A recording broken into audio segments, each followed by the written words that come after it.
முன்ன வந்து எரு போட்டு பயிர் வச்சாங்க, இன்னைக்கு எல்லாத்துக்கும் மருந்து போட்டு தான் பயிர் வைக்க வேண்டியதாகுது. அந்த மருந்தும் கிடைக்க மாட்டேங்குது, டிமாண்டு.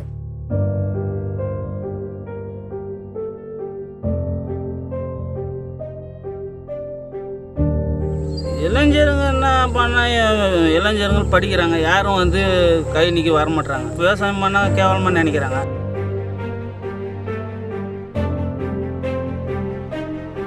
இல்லைன்னா இந்த ஜெனரேஷன் இன்னும் 2-3 தலைமுறையோட விவசாயம் நின்று போகும்.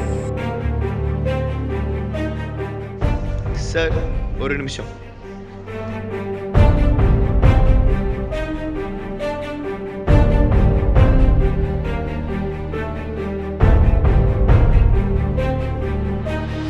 இப்படிதான் விவசாயிகள் தற்கொலை காரணம் இதுதான். எவ்வளோதான் நம்ம பவரா? தீர்மானங்களை திருத்தி எழுத தெரிஞ்ச நமக்கு இந்த பிரச்சனைக்கு ஒரு தீர்வு காண முடியாதா?